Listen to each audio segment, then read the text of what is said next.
I grew up by the water. The lake wasn't just a piece of land with a pretty view. It was the heart of my childhood. My father built the dam with his own hands back in the 70s.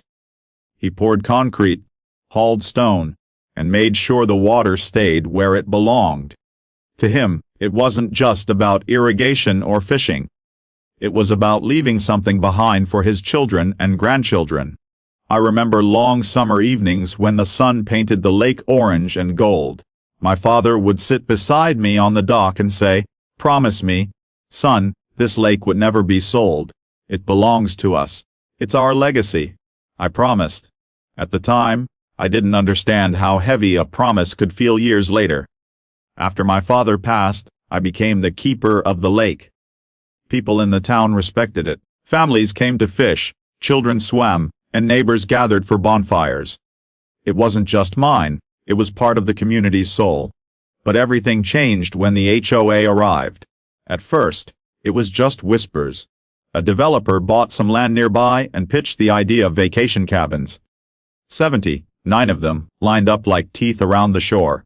The HOA promised modern luxury with nature views. They promised jobs, tourists, money flowing into the town. Some neighbors were excited, but I knew what it meant: noise, pollution, destruction of everything my father built. I went to their first meeting. I stood up in front of the shiny, suited developers and their HOA president, Karen Douglas, a woman with sharp eyes and a smile that never touched her heart. "This is private water," I told them. "You can't build on my lake. The deed is in my name." Karen's smile widened. "Mr. Lawson, the community has voted. This project is moving forward. It's for the greater good. You'll be compensated fairly." Compensated. That word burned me. As if my father's blood and sweat had a price tag. As if the memories of him teaching me to fish, or my mother sitting by the water in her rocking chair, could be replaced with a check. I refused. But that was just the beginning. Weeks later, the bulldozers came. They didn't ask, they didn't wait. They started tearing trees out by their roots, carving roads down to the shoreline. Cabin frames rose up one after another. Tourists drove by, snapping pictures. Signs went up, "Vacation paradise coming soon." I tried everything. Called lawyers, filed complaints, stood in front of the bulldozers. The HOA used their money and power to crush me at every turn. They twisted words, claimed easements, and said the dam wasn't even legal. They dragged me into court and laughed when the judge ruled in their favor. By the end of that year, my lake wasn't mine anymore. It was surrounded by cabins, trash, and loud music at night. I sat on the dock one evening and felt like I'd lost not just land, but the soul of my father. And that's when something inside me broke. It was early spring when I made my choice.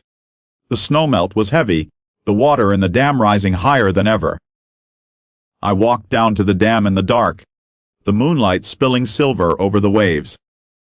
I could hear the cabins buzzing with music and laughter, people partying on what used to be sacred ground. I placed my hand on the steel wheel that controlled the dam's gate. For weeks, I had thought about this moment, argued with myself, prayed, even begged my father's memory for forgiveness. "They took everything, Dad," I whispered into the night. "They don't care about the promise I made, but I do." I turned the wheel. At first, it groaned and resisted, but then the gates opened with a shudder. The water roared like thunder, spilling out with a force that shook the ground. The current tore through the valley, rushing past the cabins. I watched as decks ripped free, as the perfect little vacation dreams turned into floating wreckage. Cars sank. The lights went dark. The people who had laughed at me screamed into the night. By dawn, the cabins were gone. Just broken wood, scattered trash, and silence. The HOA tried to blame me, of course. Investigators came, reporters swarmed. But the truth was simple: the dam was old, and the water was high. They couldn't prove intent. And no one in town spoke against me, not even the ones who once supported the cabins. Deep down, they knew what the lake had meant to my family. In time, the wreckage was cleared, the HOA dissolved, The developer bankrupted, and the cabins never returned. Nature reclaimed what was stolen. Fish returned, the trees grew, and the lake breathed again. Now, when I sit on the dock at sunset, I feel my father beside me. The water reflects the sky just like it used to. Sometimes children still come to fish, and I tell them stories of what the lake has seen. Some call me a destroyer. Some call me stubborn. But I know the truth. I kept my promise. And here's the message I want you to carry. The one that carried me through the storm. Land, family, and memory aren't just property. They're the roots of who we are.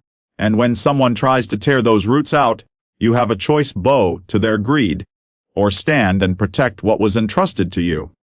I chose to stand, even if it meant opening the dam. The morning after the flood, I thought I would feel relief. I thought the anger that had eaten me alive for months would finally let go. But instead, I felt an emptiness. I walked along the shoreline, now littered with broken wood, torn furniture, and scraps of what had once been the HOA's vacation paradise. The cabins were gone, swallowed by the current, but the damage was heavy. Trees leaned, banks eroded, and parts of the valley downstream were still soaked from the rushing water.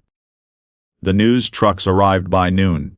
They set up cameras, swarmed like vultures, and asked questions I didn't answer. Did you sabotage the dam? Were you angry with the HOA? Are you proud of what you've done? Proud? No, it wasn't pride I felt.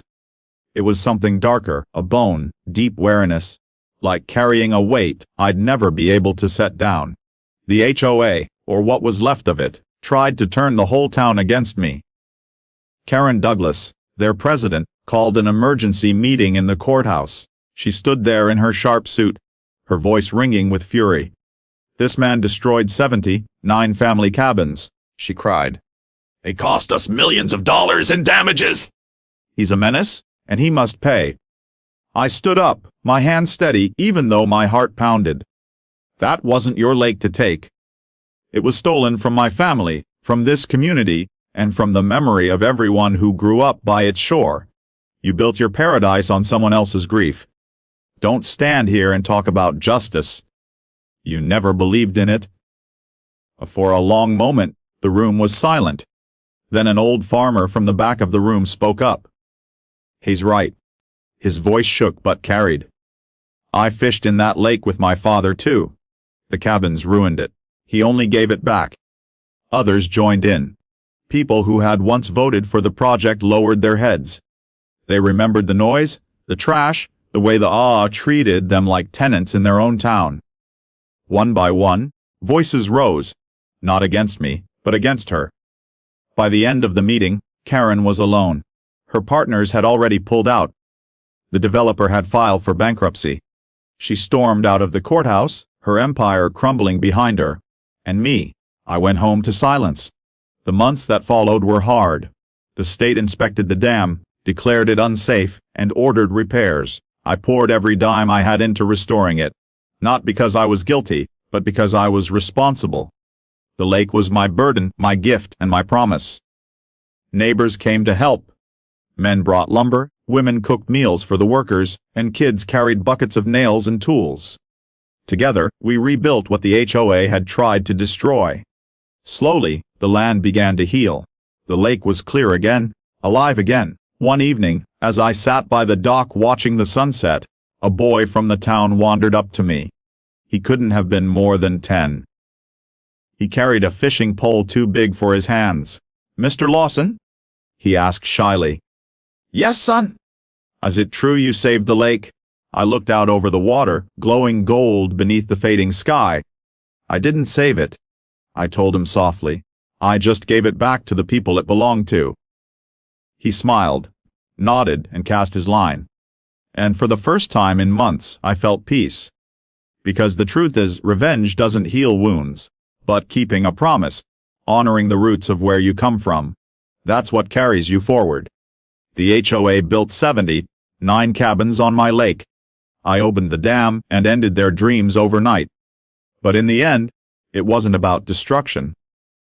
It was about remembering who I was, who my father taught me to be, and making sure the lake stayed what it was always meant to be, a place where families could find peace, not a paradise for tourists, not a business venture, a legacy, and that's a dream no one can wash away.